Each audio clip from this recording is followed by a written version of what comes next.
Israel और Hamas के बीच चल रही जंग एक बार फिर सुर्खियों में है। इस बार वजह है एक बड़ा नाम, मोहम्मद सिनवार। 28 मई 2025 को इजरायल के प्रधानमंत्री बेंजामिन नेतन्याहू ने बड़ा ऐलान किया। उन्होंने बताया कि हमास के गाजा प्रमुख मोहम्मद सिनवार को मार गिराया गया है। यह खबर इजरायल के लिए एक बड़ी जीत मानी जा रही है, क्योंकि सिनवार लंबे समय से उनके निशाने पर था। मोहम्मद सिनवार कोई आम व्यक्ति नहीं था, वह हमास के पूर्व नेता याह्या सिनवार का छोटा भाई था। याह्या को पहले ही पिछले साल इजरायली सेना ने एक मुठभेड़ में मार गिराया था। उसके बाद मोहम्मद सिनवार ने हमास के गाजा ऑपरेशन की कमान संभाल ली थी। इजरायली सेना का मानना है कि मोहम्मद सिनवार गाजा में हो रहे कई आतंकी हमलों के पीछे था। सेना को उसकी लंबे समय से तलाश थी और आखिरकार उसे ढूंढकर खत्म कर दिया गया। प्रधानमंत्री नेतन्याहू ने कहा, हमने एक और खतरनाक दुश्मन को खत्म किया है। ये हमारी सुरक्षा और हमारे नागरिकों की रक्षा के लिए जरूरी था। उन्होंने यह भी कहा कि जब तक हमास का खात्मा नहीं होता, इजरायल का अभियान जारी रहेगा। गाजा में इस समय हालात बेहद तनावपूर्ण है। दोनों पक्षों में भारी गोलाबारी और हमले हो रहे हैं। आम नागरिकों की जान भी खतरे में। मोहम्मद सिनवार की मौत से जंग का रुख कुछ और बदल सकता है।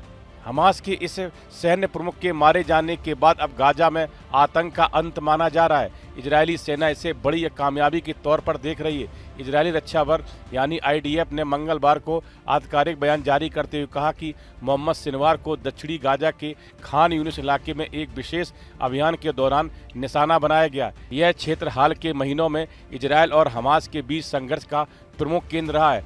IDF के प्रवक्ता ने बताया कि सिनवार की मौत सटीक खुफिया जानकारी और हवाई हमले के माध्यम से सुनिश्चित की गई। हालांकि हमास ने अब तक इस दावे की पुष्टि या खंडन नहीं किया है।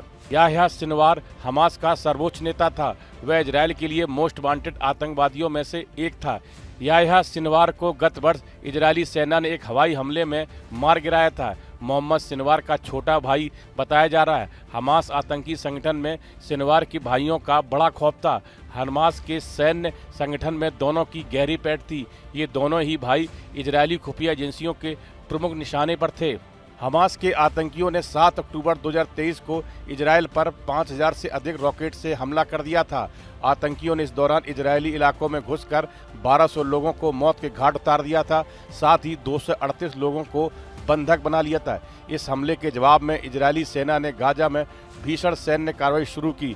इजरायल के इस हमले में अब तक गाजा में 53,000 से अधिक लोग मारे जा चुके हैं। इसमें हमास चीफ इस्माइल हानिया, याह्या सिनवार समेत हमास के सैकड़ों बड़े कमांडर और हजारों आतंकवादी शामिल हैं। इस वीडियो में फिलहाल इतना ही। आप बने रहिए न्यूज नेशन के डिजिटल प्लेटफॉर्म के साथ। जहां भक्ति है हर शब्द में, कथाओं में छुपे हैं दिव्य रहस्य और ज्योतिष देता है जीवन को दिशा। धर्म से जुड़ी हर बातों को जानने के लिए हमारे चैनल स्तुति को सब्सक्राइब करें। चैनल पर जाने के लिए इस लिंक पर क्लिक करें।